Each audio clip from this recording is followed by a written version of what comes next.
Bismillahirrahmanirrahim. Assalamualaikum warahmatullahi wabarakatuh. Selamat pagi teman-teman mahasiswa. Pada pertemuan hari ini kita akan membahas terkait dengan ukuran dispersi data tunggal.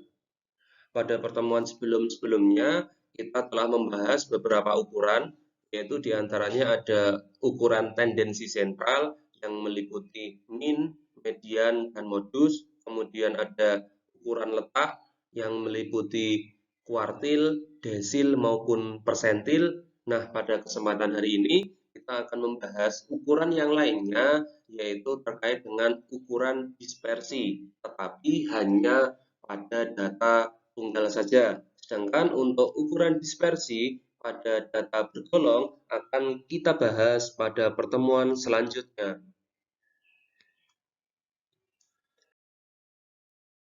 Untuk yang pertama, terkait dengan pengertian. Ukuran dispersi adalah suatu ukuran pada parameter maupun pada statistik yang menunjukkan seberapa jauh nilai-nilai dalam suatu kelompok terpencar dari reratanya atau dari rata-ratanya. Jadi dari sini terkait dengan ukuran dispersi tentunya bisa diterapkan pada parameter atau pada populasi maupun pada statistik atau pada sampel. Ada juga yang menyampaikan bahwasannya ukuran dispersi adalah ukuran yang menyatakan seberapa jauh penyimpangan nilai-nilai dari nilai pusatnya atau ukuran yang menyatakan seberapa banyak nilai-nilai yang berbeda dengan nilai pusatnya. Maka dari itu, berdasarkan pengertian tersebut dapat disimpulkan bahwasannya ukuran dispersi adalah suatu ukuran yang melihat penyimpangan nilai-nilai yang diketahui terhadap nilai pusat. Yang dimaksud nilai pusat di sini adalah penyimpangan terhadap reratanya. Sehingga berdasarkan pengertian ini jelas bahwa nanti untuk ukuran dispersi menggunakan konsep dari ukuran tendensi sentral, yaitu rata atau min atau rata-rata. Nah, terkait dengan jenis-jenis ukuran dispersi data tunggal maupun data bergolong, di sini kita akan membahas terkait dengan 4 materi, yaitu yang pertama adalah jangkauan, yang kedua adalah rata deviasi, yang ketiga adalah variansi, dan yang keempat adalah deviasi baku atau standar deviasi.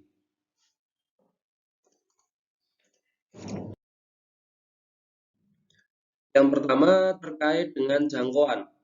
Jangkauan adalah selisih nilai terbesar dengan nilai terkecil dalam suatu kelompok data. Jadi intinya ketika kita mempunyai sebuah data, tinggal kita menentukan mana nilai terbesarnya, kemudian nilai terkecilnya, lalu kita tentukan selisih. Ingat bahwasannya selisih itu adalah nilai yang besar dikurangi nilai yang kecil, sehingga dapat disimpulkan bahwasannya jangkauan selalu bernilai positif. Jadi jangkauan selalu bernilai positif. Mengapa demikian? Karena kita menggunakan konsep selisih, bukan konsep pengurangan. Kalau konsep pengurangan, itu kan ada kemungkinan nilai yang kecil dikurangi nilai yang besar, sehingga dapat bernilai negatif. Tetapi kalau jangkauan itu adalah selisih konsepnya, sehingga nilai terbesar selalu dikurangi dengan nilai terkecil, sehingga selalu bersifat positif atau non-negatif. Nah, dari jangkauan itu dapat kita ketahui jika semakin besar nilai jangkauannya, maka data akan semakin menyebar. Nah, terkait dengan jangkauan, apakah nanti ketika kita punya data harus diurutkan terlebih dahulu atau tidak, itu sifatnya fleksibel. Jadi, memang untuk lebih memudahkan, biasanya kita urutkan terlebih dahulu dari yang terkecil sampai yang terbesar atau sebaliknya, sehingga kita akan lebih mudah untuk menentukan nilai terbesar maupun nilai terkecilnya. Tetapi jika tidak diurutkan atau langsung kita cari nilai terbesar dan nilai terkecilnya dari data yang acak juga tidak menjadi masalah. Nah, untuk rumus jangkauan pada populasi maupun sampel, rumusnya adalah sama, yaitu J sama dengan X max dikurangi X min, di mana J itu artinya adalah jangkauan, sedangkan X max itu adalah nilai terbesar atau datum terbesar dari data yang kita punyai atau data yang kita peroleh. Kemudian X min itu adalah nilai terkecil atau datum terkecil.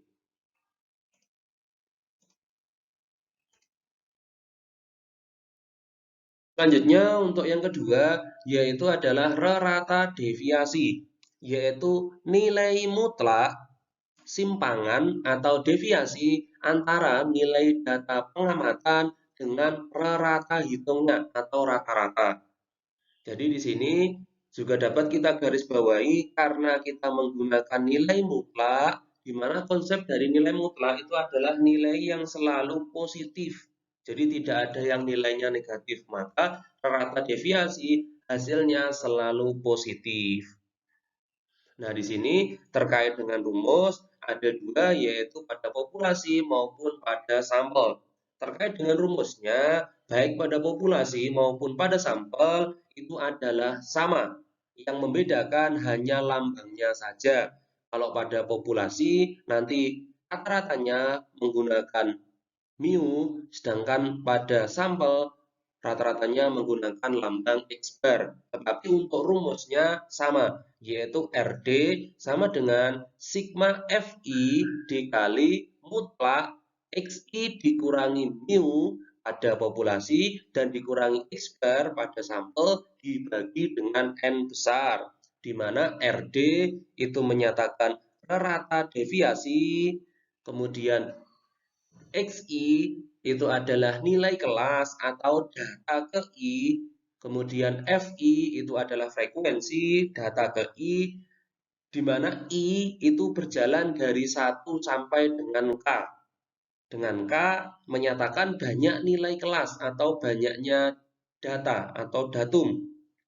Kemudian mu itu adalah rata pada populasi, dan yang terakhir X bar itu adalah rata pada sampel. Jadi untuk rumusnya terkait dengan rata deviasi pada sampel maupun populasi itu sama. Yang membedakan hanya perlambangan saja, yaitu pada perlambangan rata pada populasi dilambangkan dengan mu dan rata pada sampel dilambangkan dengan X bar.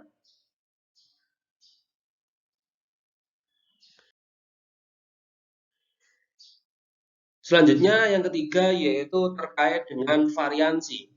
Variansi adalah deviasi kuadrat setiap data terhadap rata hitungnya. Nah, dari sini jelas bahwa eh, berdasarkan pengertian, variansi adalah deviasi kuadrat. Deviasi kuadrat dari setiap rata hitungnya. Jadi rumusnya hampir mirip-mirip dengan rata deviasi yang awal tadi, cuma di sini kita kuadratkan. Nah, di sini juga ada dua rumus, yaitu pada populasi dan pada sampel. Terkait dengan rumusnya hampir mirip-mirip. Yang membedakan di sini yang pertama adalah pada perlambangannya. Kalau pada populasi dilambangkan seperti sigma kecil. Kemudian kalau pada sampel dilambangkan dengan S. Jadi kalau variansi pada populasi lambangnya sigma kuadrat, di mana sigma kecil. Kemudian pada sampel dilambangkan dengan S kuadrat. Nah, dari sini misalnya pada populasi terdapat dua rumus.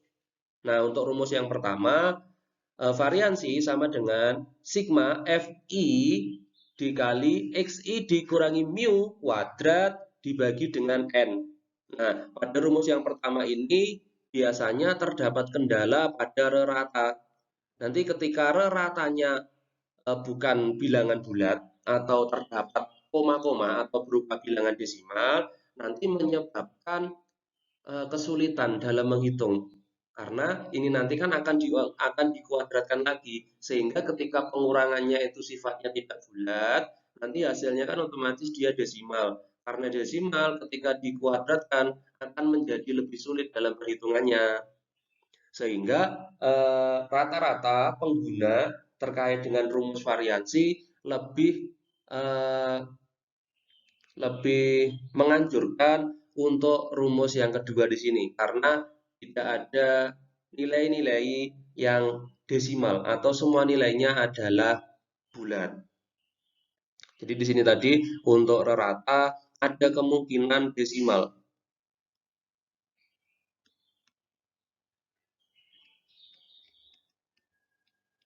Sehingga untuk memudahkan lebih diarahkan untuk penggunaan rumus yang kedua karena tidak ada nilai-nilai yang sifatnya desimal atau kemungkinan kemungkinan dari nilai desimalnya itu sangat kecil karena tidak berkaitan atau tidak menggunakan rumus rata-rata. Begitu juga untuk sampel. Jadi lebih disarankan untuk penggunaan pada rumus yang kedua. Karena untuk rumus yang ke satu masih sama menggunakan rata-rata juga. Jadi terkait dengan rumusnya bisa dilihat pada slide. Nah, dengan keterangan untuk sigma kecil kuadrat atau S kuadrat itu menyatakan variansi. Jadi hanya bedanya kalau sigma kecil kuadrat di sini pada populasi, sedangkan untuk S kuadrat itu adalah pada sampel. Sedangkan untuk XI itu menyatakan nilai kelas ke I. Untuk Fi itu menyatakan frekuensi pada nilai kelas ke I, di mana I itu berjalan dari 1, 2, 3 sampai dengan K, di mana K itu menyatakan banyak nilai kelas. Dan N besar itu sama dengan N kecil yang menyatakan banyaknya nilai data. Nah, ini perlu mahasiswa lihat dan jeli bahwasannya pada populasi pembaginya hanya berupa N besar ya. Sedangkan pada sampel pembaginya adalah N kecil dikurangi 1. Terkait dengan N besar maupun N kecil itu sama, artinya adalah banyak nilai. Tapi mengapa N besar, mengapa N kecil di sini hanya untuk membedakan saja. Kalau N besar berarti nanti yang digunakan adalah data pada populasi, kalau N kecil berarti data yang digunakan adalah data pada sampel, seperti itu.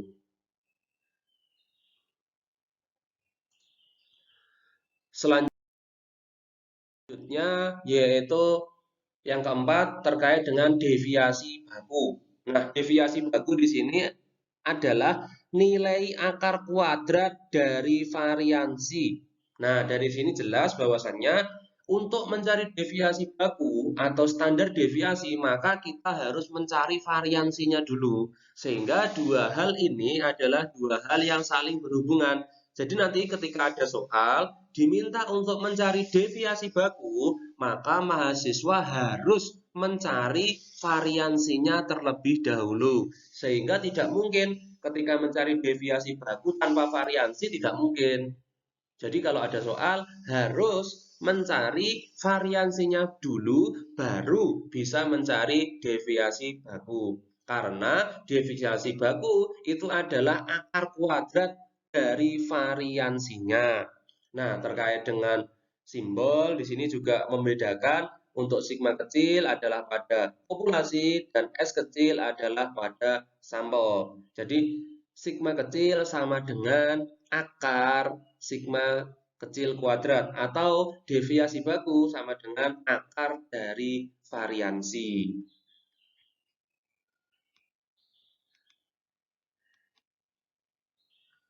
Seperti itu.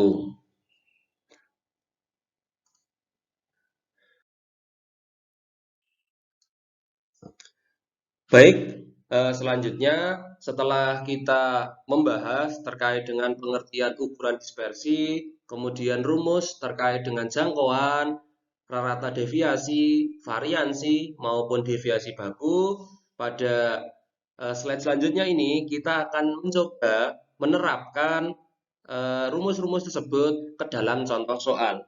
Nah, pada slide ini tampak jelas bahwasannya diketahui data populasi sebagai berikut, yaitu 20, 24, 23, dan seterusnya. Berdasarkan data tersebut, tentukan nilai dari jangkauan, rata deviasi, variansi, dan deviasi baku. Nah, seperti yang saya sampaikan pada pertemuan sebelum-sebelumnya, bahwasanya ketika ada soal seperti ini, maka untuk memudahkan kita harus membuat tabel kerjanya terlebih dahulu. Nah, dari data ini dapat kita lihat dulu terkait dengan datum maupun frekuensinya. Misalnya untuk 20, datum 20 di sini ada 1, 2, 3, ada 3. Kemudian 21 di sini ada 1, 2. 21-nya ada 2. Kemudian 22. 22-nya ada 1, 2. Kemudian 23 ada 1, 2, 3.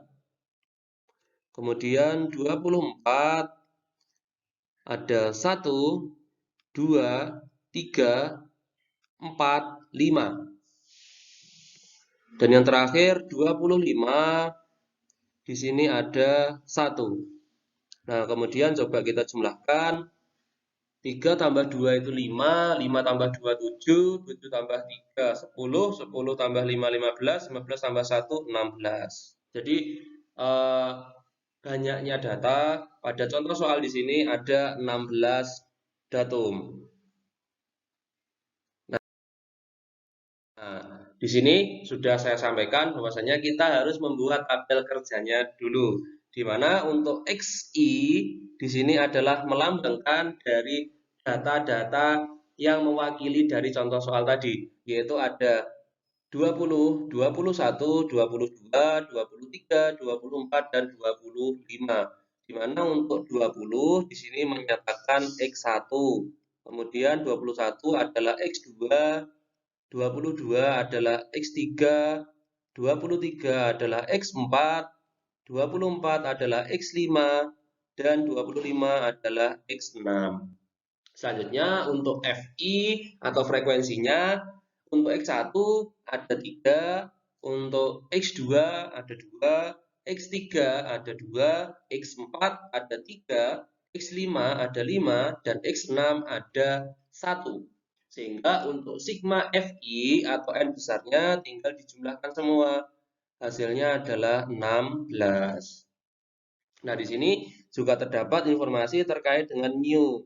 Mu adalah rata-rata atau rata. Rumusnya masih ingat ya? Jadi rumusnya tinggal dikalikan semua terkait dari FIXI. Jadi untuk mu rumusnya adalah sigma XI kali FI dibagi sigma FI.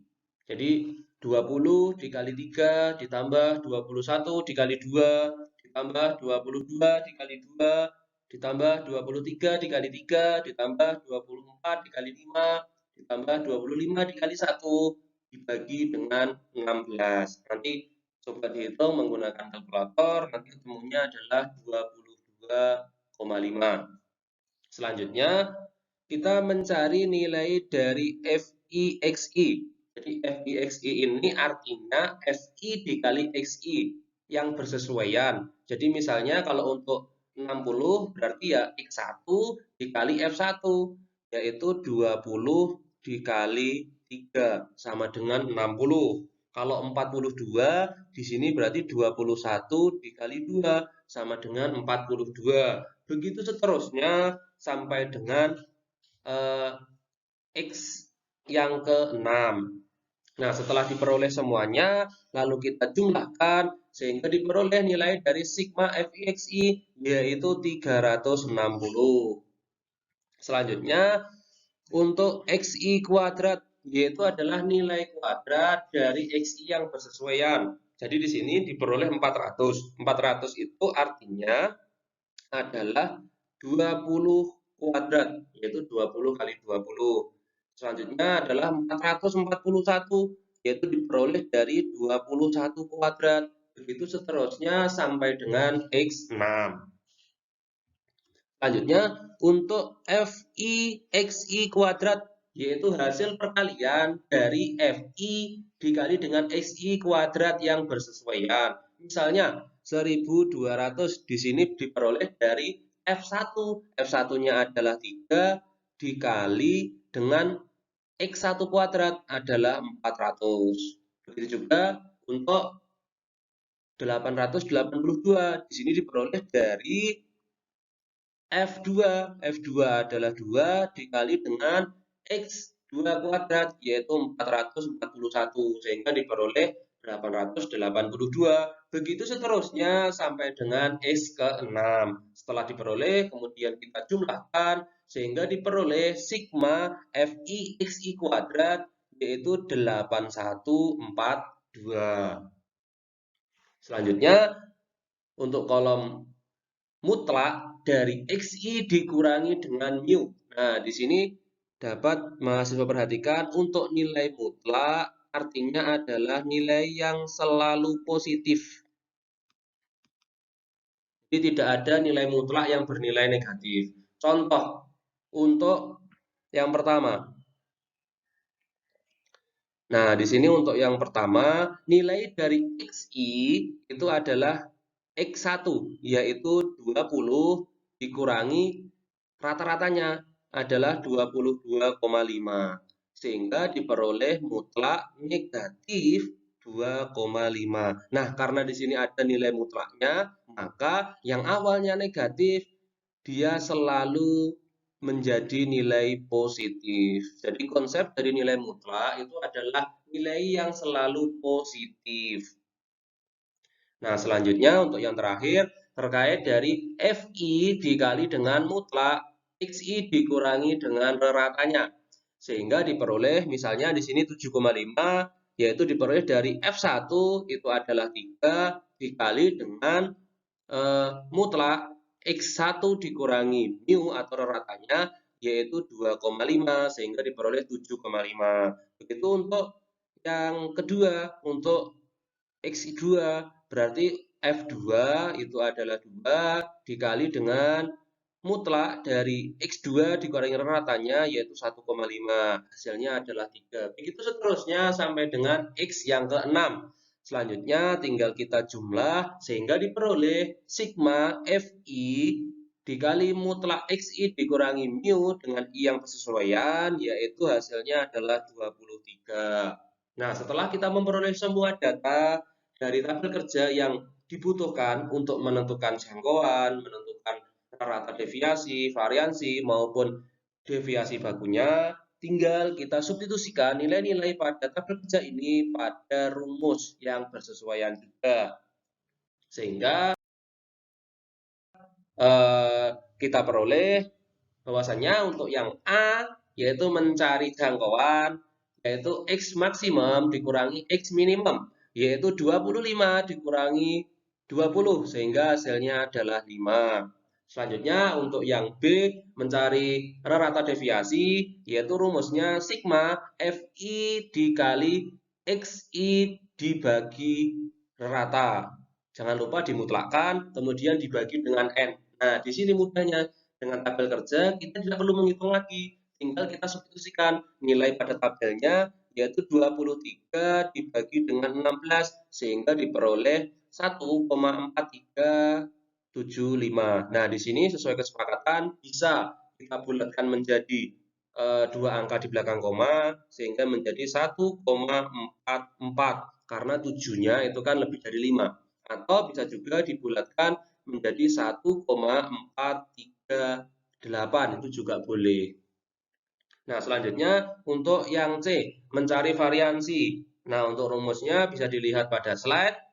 Sama dengan yang A dan B, tinggal kita substitusikan saja nilai-nilai yang ada pada tabel kerjanya. Sehingga diperoleh untuk sigma FIXI kuadrat itu adalah 8142 dibagi dengan N besarnya adalah 16, kemudian dikurangi sigma FIXI dibagi N dikuadratkan, yaitu diperoleh 360 dibagi dengan 16, sehingga untuk hasilnya hasil terakhir yaitu 2,625. Nah, dan yang terakhir kita menentukan deviasi baku. Di mana untuk deviasi baku syaratnya adalah harus diketahui variansinya. Karena di sini sudah diketahui variansinya, maka tinggal akar dari variansinya, yaitu akar 2,625 sehingga diperoleh 1,62.